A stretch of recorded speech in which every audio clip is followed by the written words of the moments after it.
Hey everybody, welcome to the channel and welcome to Celebrate Sausage, where we dedicate the entire month of October to sausage makers around the world with daily uploads. In today's sausage making recipe, we are going to be making the South Carolina onion sausage. This sausage originated in the Dutch Fork area around Lexington, South Carolina, and although the age of this sausage is unknown, most agree that it's German settlers that created it. Now, there are lots of variations to the South Carolina onion sausage, but the one thing that they all have in common is onions. All right, now before we begin, I just want you to know that through this series, you're going to find sausage making recipes of all skill sets, everything from the beginner to the advanced. And today's sausage, the South Carolina onion sausage, is a great beginner sausage. It's considered a fresh sausage, and it doesn't really require any unique ingredients. As far as equipment goes, you really only need two things: a grinder to grind your own meat, and a dedicated sausage stuffer to get it into that casing. Now, if you don't have either one of those, or if you're looking to upgrade the ones you have,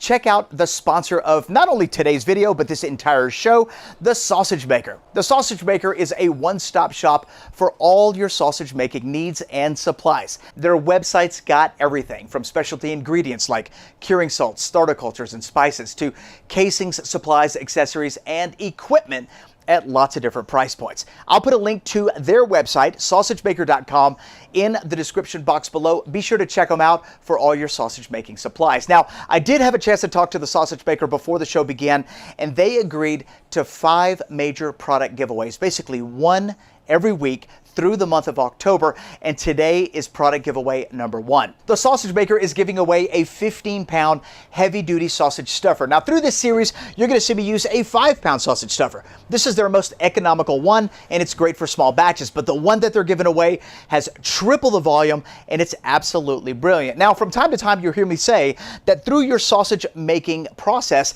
there is only one piece of equipment that can actually produce a better sausage, and it's not your grinder, and it's not your mixer. It's actually a dedicated sausage stuffer. So if you'd like to enter to win the Sausage Maker's 15-pound heavy-duty sausage stuffer, here's how you do it. Hit that subscribe button and that notification bell and drop this video a comment. Let me know what your current setup looks like. Are you using your grinder or a KitchenAid as a stuffer? Do you have a small or old stuffer and it's time for an upgrade? It doesn't matter. I want to hear about it in the comment section below. And third, and most importantly, in the description box, I'll leave a link to the registration form. Click on that link, fill out the registration form, and in 1 week, the drawing for that stuffer will be held, and I hope you win. Big thanks goes out to the Sausage Maker. Let's make the South Carolina onion sausage. Very excited about this sausage. Let's start off with some lean pork. We're also going to add a little pork back fat, and if you want, you could use pork shoulder for this recipe. And I happen to have a little pork belly in the freezer, which brings to mind a question we get asked quite a bit. Can you use frozen meat to make sausage? Absolutely. Matter of fact, that is a great way to clean out your freezer, use up some of that extra meat you've got, and turn it into tasty bites. I'm cutting these pieces so that it'll fit into the throat of our grinder fairly easy. If you have a number 22 or number 32 grinder with a larger throat, you can cut your pieces a little bigger. We do want to make sure our meat is partially frozen, so all this is going back in the freezer. Under 34 Fahrenheit is our goal. Let's talk casings. We're using a 29 32 millimeter casing, quite possibly my favorite size. It's the most tender of the hog casings, and it just delivers a great sausage. You could use whatever size casing you want, and as you open this up, you'll see that this pack is brand new. This came from the Sausage Maker. They have grade A casings, which is perfect for your high quality sausage. And what I'm going to try to do here is just open up that pack and pull out one casing without getting everything all tangled up. And I've found that if you don't disturb the casings too much and you're very gentle with how you pull that casing out, you can usually pull out that casing without any problems. And so that's what we're doing right here. We're just pulling that one casing out, and here it is, absolutely perfect. And there it is. There's our casing. No mess. We're going to go ahead and close that bag back off. And this casing has been rinsed off in cool water. It's also been flushed out, and it's now in about 2 cups of cool water. One thing I do like to add to that cool water is a little baking soda. This alkalinizes the water, which creates a very slippery casing. Now, why that's important is because it will minimize casing blowout. It allows you to slide this on and off your sausage stuffing horn real easy. And if you happen to get a knot, it helps you undo the knot super fast because of how slippery it is. So that's going to go in the fridge overnight while we get our spices and our onions together. The first ingredient is salt. Remember, salt is good. We also have a little black pepper, and we're going to come back with a little Red pepper flakes, totally optional. We are going to add dried onion pieces. I like the sweetness and the flavor that this is going to bring to the sausage. We're also going to add just a tiny bit of sugar, and then we're going to add a non-fat dry milk binder. This comes from the sausage maker, and it's going to give our sausage a beautiful texture and a lovely creaminess. Finally, we're going to add a touch of minced garlic, and that's it for the spices. Let's look at the star of our show, the onion. Now, lots of different ways you could do this.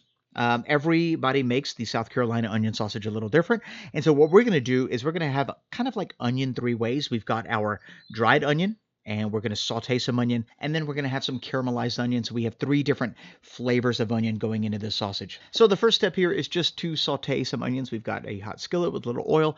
I am going to add a touch of salt to help sweat those onions out, make this process happen a tiny bit faster.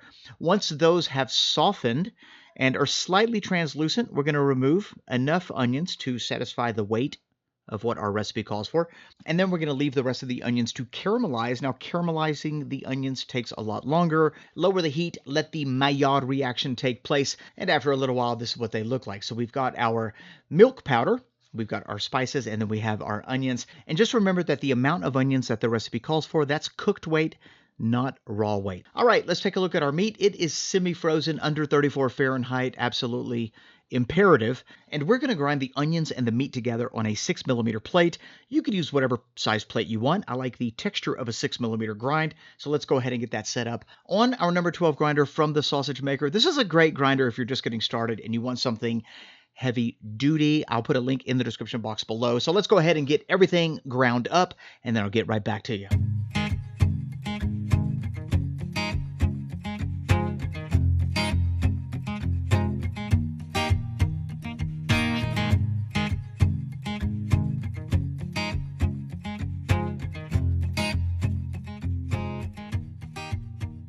This is a perfect grind. We've got wonderful particle definition.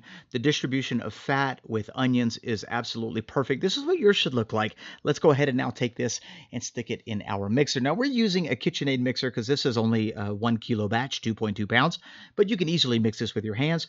This KitchenAid mixer does it in about 90 seconds, actually, so it's pretty fast. So on a low speed, if you're using a mixer like this, we're going to add our spices. I do want to remind you that your meat should be really cold during the mixing process. 32 Fahrenheit, 0 Celsius is ideal. Let's add our milk powder to the batch as we slowly continue to mix, and then we're going to add our liquid. The liquid does a few things. The liquid is going to soften up that batter. It is going to help that salt and the milk powder dissolve a little more evenly into our meat, and it's going to make everything nice and sticky, which is what we're looking for. And as you can see right here, this looks absolutely perfect. So let's get this into a tray. We'll talk a little bit more about the consistency of the meat because this is incredibly important. A lot of folks tend to either undermix or overmix. Grab a handful, turn your hand upside down, and it should hang there all day long. That's what I'm talking about.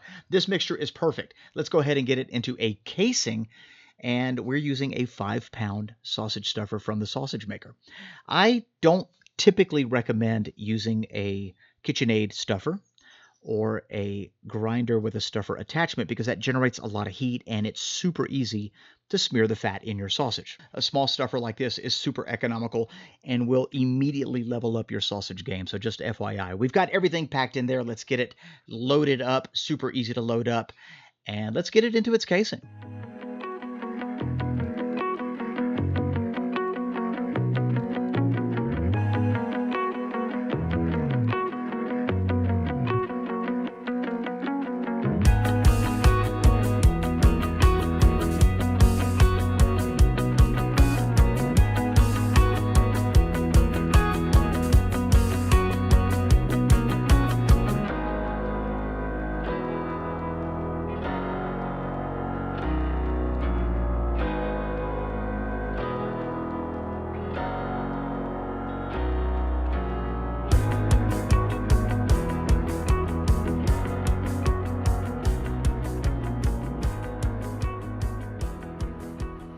There we go. That's what our sausage now looks like in its casing. Absolutely beautiful. This sausage stuffer just nails it every time. We're going to go ahead and link it up, and how big you choose to make your links is completely up to you. If you want to get wild and do footlongs, have at it. I'm going to do a standard 6-inch link, and we're going to start by twisting 3 times away from us. Ready? 1, 2, 3. There you go. There's our link. The next twist is going to be 3 times towards us. So we're going to alternate the way we twist. 3 times away from us, 3 times towards us, and that's going to give us nice, tight links, very plump looking sausages, and there you have it. We are now done. I'm going to put these on a grating and just give these links a quick inspection to see if we have any air pockets.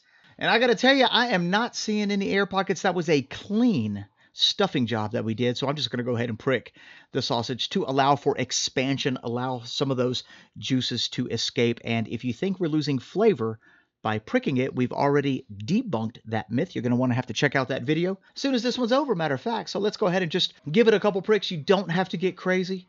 And now that we're done, we're going to let this rest in the refrigerator overnight. There's a lot going on here flavor-wise, so we want those flavors to come together. We also want that casing to dry out, especially here at these twist marks. That's going to keep that from unraveling and your sausage spilling out when you cook it. So into the fridge it goes. We'll see you tomorrow.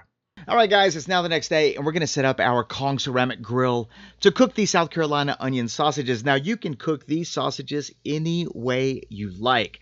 What we're going to do is we're going to do a nice low temp. This isn't going to be a super low and slow, but it's going to be a low temp cook with just a touch of smoke.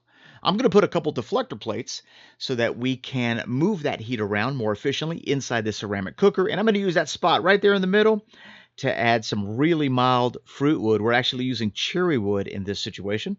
And you don't have to smoke it. You could smoke it with whatever wood you want. It's your personal preference. Let's go ahead and grill this baby up and add our sausages. Now, like I said earlier, you could cook these any way you want. If you want to cook these in your oven, if you want to put them in your smoker, you might want to add some Instacure #1 to that. But at this point, they look absolutely beautiful. Let's go ahead and close it down. I am going to restrict the air movement to about a 0.5. And I'm going to keep my temperature somewhere between 200 and 225.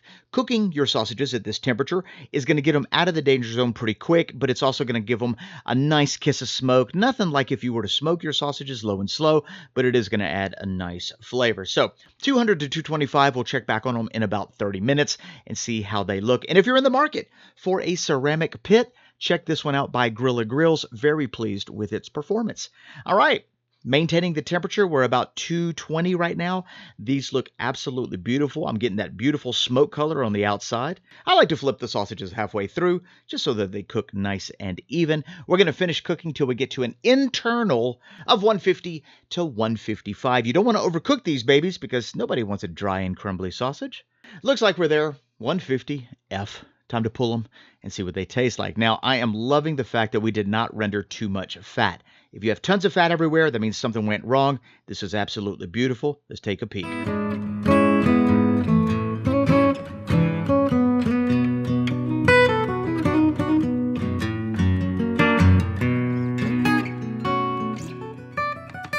Here we go. Time to cut the South Carolina onion sausage. What does it look like? Moment of truth. Oh, look at that. That is just glistening with how juicy it is. Smells amazing. Let's eat it. The South Carolina onion sausage, check it out. Absolutely gorgeous sausage, nice and juicy, beautiful smooth slice. A lot of different styles of onion inside. We've got caramelized, sauteed. We've got granulated onion. I'm loving the way it smells. It actually smells somewhat hammy, like a beautiful piece of smoked ham. But there is no cure in this sausage. This is a fresh sausage. Beautiful color from the smoke. Let's go ahead and give it a taste, see what it's about.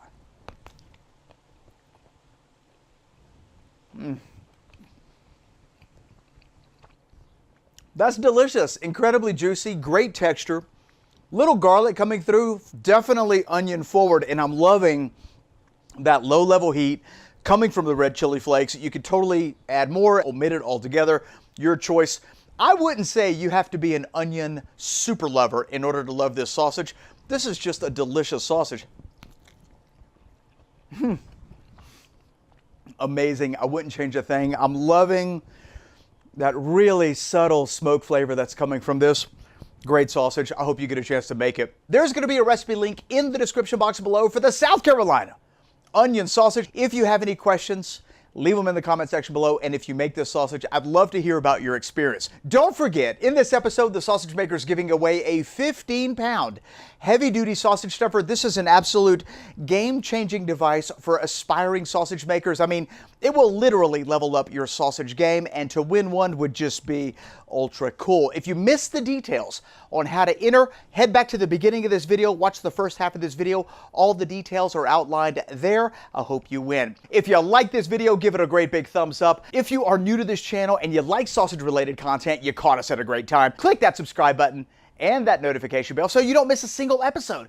Because in tomorrow's episode, same time, same place, we're making another type of onion sausage. Except for this one is from the bayou. You're not going to want to miss it. Thanks a lot for being here. We'll see you tomorrow. Bye-bye.